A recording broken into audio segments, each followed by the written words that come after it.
Hello, my name is Melrose. Welcome to Barbados Indoors.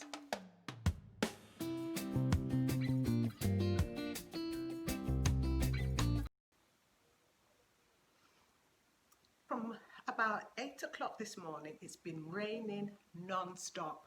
The clouds are dark, the sea from my window is turbulent, and the road is full of water and it's quite muddy.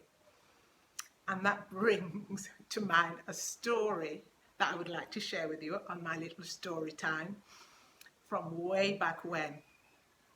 I was just thinking about it and I thought, okay, I've not done a story time before. Let me share this with you while I'm waiting for the sun to come out. Because there's nothing else to do. We've got no electricity. That's gone off for a while. So hopefully that'll come back on soon. So I've got myself a little rum punch. And I'll tell you this little story from way back when. Okay, the story begins. Many years ago, I was single for a long time, probably about 4 or 5 years. And I would go out occasionally. My children were young, so I didn't go out too much. But occasionally I would go out to a spot close by to where I live. Every time I went out, this one guy keeps asking me out. And I keep saying no, no, no, no. Finally, I said yes. But I only said yes to get him off my case. So I said yes. He said, "Can I have your phone number?" I said, "Okay," thinking I'd give him a false number. He whips out his phone, "Give me your phone number and I'll put it in my phone, ring your phone, and then you've got mine." And I thought, oops. So I had to give him my true phone number. Okay, did that. A couple of weeks later, perhaps, he calls me and he invites me out. He said, "I'll come and pick me up." I said, "No, just tell me where to meet you and I'll come." Now, apparently this guy was some kind of local celebrity, but I've never heard of him. Okay, so we planned to meet at this venue. He was a DJ. I'm going to call him Mike. So Mike said, "Okay, I'm doing a spot, DJing a spot at this club. Come down and watch me DJ." So I said, okay. So I got all dressed up, pair of white jeans, nice pair of shoes, a leather jacket. I thought I was looking fly. So off I went. Just like today, it was raining torrentially, but it stopped by the time I got there.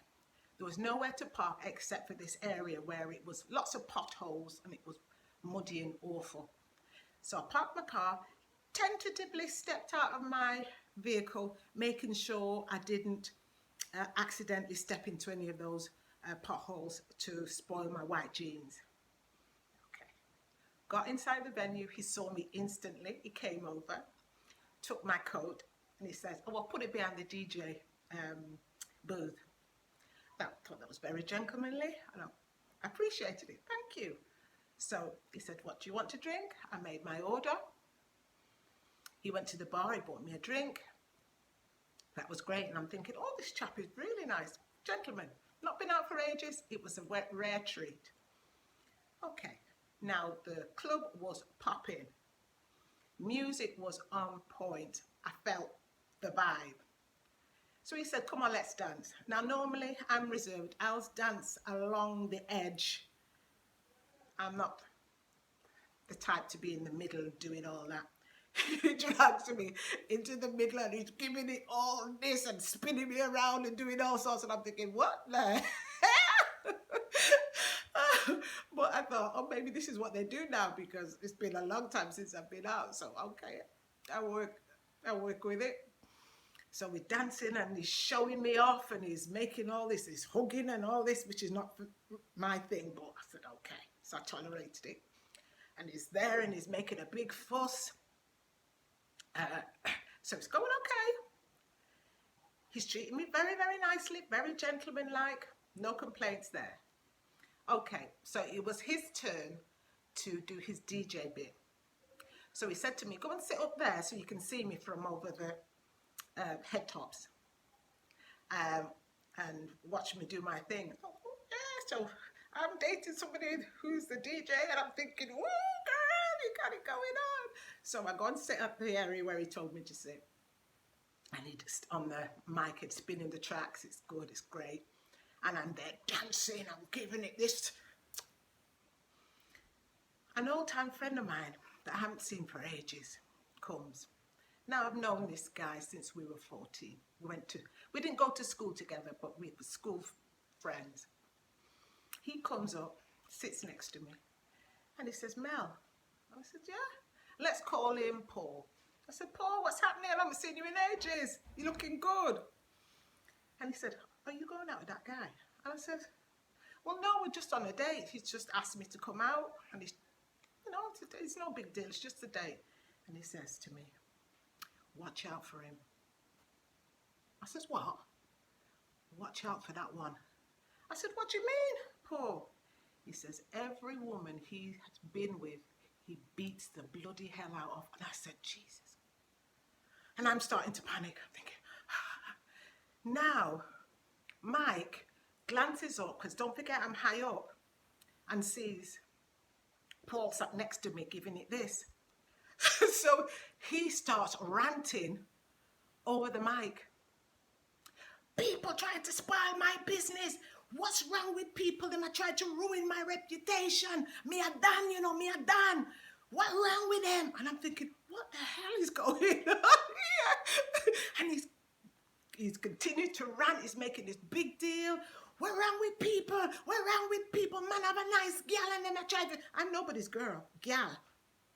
We're just on a date. So I'm saying to Paul, I said, oh my God. He said, you need to leave. So I said, I'm thinking, I said, oh, my coat's behind the DJ station. What am I going to do? I said, oh, I need to get my coat. He said, leave your coat. I'll get your coat and drop it off. I'm not thinking, I don't know whether any of this is true, by the way. All I know is that I'm frightened, because there's no reason for my old-time friend to be lying to me. So I'm panicking. I'm thinking, so I leave my coat, clamber off the area where he told me to sit, and I'm heading for the door. I get outside, got my keys in my hand, forget about the mud. I step right in it. I could feel the muddy water slapping at the bottom of my lovely white jeans, and I'm in the car. So I dropped the keys. I remember dropping the keys and scrambled to pick them up, close the door, fire up the engine, ready to reverse out. Suddenly, my car door flies open. So we are go. I start shouting any old rubbish.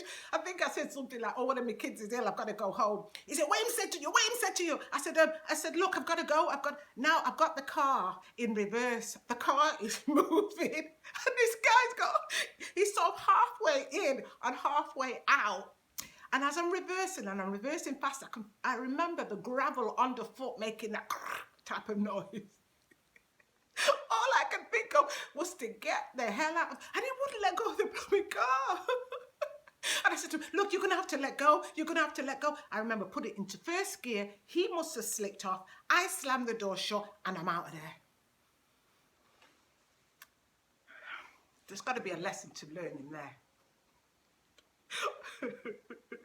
Up to this day, I do not know whether the allegations were true or not.